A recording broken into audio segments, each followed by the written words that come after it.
Ya, saya tertarik soal dasar-dasar penciptaan. Jadi, apakah kemudian memang manusia itu diciptakan? Ataukah kemudian, bahkan tidak manusia ya, alam semesta ini apakah kemudian diciptakan, atau dia tercipta dengan sendirinya, atau terbentuk sebenarnya? Gimana ya? Saya pakai dasar ya, supaya jawabannya tidak terlalu luas. Karena ini pertanyaan sangat krusial, sangat bagus. Tuhan bilang begini, kuntu kanzan mahfian wa ahbabtu an urifa fa khalaqtu khalqan. Itu hadis qudsi yang kalau kita baca kitab kumpulan hadis qudsi, pasti itu hadis primadon. Pasti ada itu. Aku adalah suatu perbendaharaan yang tersembunyi. Aku ingin agar aku dikenali. Maka aku ciptakan ciptaan agar dengan ciptaan mereka mengenal. Jadi kalau berdasarkan ayat itu, sebetulnya dia ingin dikenal. Kan tidak mungkin seorang pelukis ingin dikenal sebagai pelukis tanpa membuat lukisan. Tidak mungkin seorang insinyur ingin dikenal sebagai pencipta bangunan kalau dia tidak membuat bangunan. Tapi bagaimana sosok yang tidak terdefinisikan bisa punya keinginan ya? Oke. Sesuatu yang tak terhingga, tan keno kiniro kinoyo ngopo kalau dalam perspektif Jawa. Betul. Kenapa bisa punya keinginan? Nah, sama saja dengan begini. Mas Anda pernah ke dapur? Pernah. Masak? Masak. Dulu pernah. Masak apalah? Iya, pernah. Masak Indomie atau dadar telur atau apa saja. Pernah ya? Kemudian di dapur, Mas Hendra itu bikin masakan untuk menyenangkan siapa? Ya menyenangkan saya sendiri. Menyenangkan Mas Hendra. Karena kan? lapar. Menyenangkan Mas Hendra kan? Itu. Karena Mas Hendra lapar kan? Iya. Jadi sebetulnya tidak mungkin Mas Hendra membuat makanan untuk menyenangkan makanan kan? Untuk menyenangkan Mas Hendra sendiri. Ya terus apa salahnya kalau beliau ingin menyenangkan dirinya sendiri? Padahal bukan sosok ya? Ya. Padahal bukan sosok. Ya, memang untuk rasa itu sosok. Okay. Rasa kan tidak ada sosok. Oke. Makanya ngaji Rasul juga tidak jelas kan sosoknya. Iya. Tapi kalau udah dikata-katain itu bahaya. Iya. Iya. Sebetulnya yang bermasalah itu tadi pertanyaannya sendiri. Dari mana kita punya pandangan bahwa untuk merasakan harus sosok? Oke.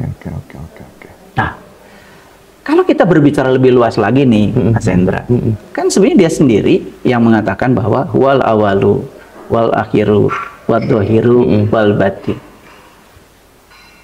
Kemudian semua itu disatukan dalam satu kalimat, la ilaha illallah. La ilaha illallah itu kan artinya yang mana sih yang bukan dia? Jadi sebetulnya semua ini kan manifestasi. Saya tanya, yang dipakai oleh Mas Hendra apa ini? Kaos benang. Kapas kan? Kapas sih, awal kapas. Ya kapas. Kalau jawabannya kapas, sama dengan baju saya kapas. Tapi begitu Mas Hendra fokus pada bentuk terakhir, tadi bilangnya kaos. Saya bilang ini jas. Jas. Udah beda namanya. Iya. Tapi kalau kita kembali ke awalnya, kan kalau tadi kita sama-sama sadar, ini apa? Kapas. Itu kapas. Lebih dalam lagi. Saya akan jawab, ini apa? Kosong. Oke. Emang kapas berasal dari mana? Iya. Bukankah semua dari kekosongan sendiri? Iya, betul. Dan kekosongan bukan kosong. Kan makanya ada kata-kata kosong tapi isi tapi kosong. Makanya kalau orang-orang yang berkesadaran menyebut kekosongan ini sebagai kecerdasan semesta tanpa batas. Karena semua hal tercipta di ruang kosong ini. Seperti ini. Saya taruh di ruang kosong ini. Iya. Kemudian dia ruang kosong ini yang membuat jadi hijau, memang ada syariatnya kan, ada sainsnya. Ada tanah, ada air, ada api, ada udara berpadu, terjadi proses fotosintesa. Itu penjelasan manusianya supaya kelihatan ada penjelasan. Berarti kalau kemudian ada orang yang level kesadarannya, dia sampai pada titik, oh ternyata wujud Tuhan yang bisa tak lihat, ya tak rasakan keberadaannya itu yang hakiki itu adalah, ya ini semuanya ini. Betul. Tidak salah. Tidak salah. Tidak salah. Tidak salah. Makanya ada orang yang sudah berkesadaran tinggi mengatakan, aku sudah bertemu rumah Tuhan. Tidak ada kusennya, tidak ada pintunya. Iya, iya. Bubluk ablak. Oke. Sip. Dan karena kita bisa melihat sendiri gitu ya, kita tahu yang namanya menjadi saksi yang bukan saksi palsu gitu ya. Maka disitulah walillahil masyriqi wal maghrib wa aina tuwalu fasama wajh. Aku meliputi timur dan barat, dan kemanapun kamu melingkan wajah, kamu melihat wajah. Kalau kita tahu ini kan nggak perlu bertengkar lagi ya. Iya.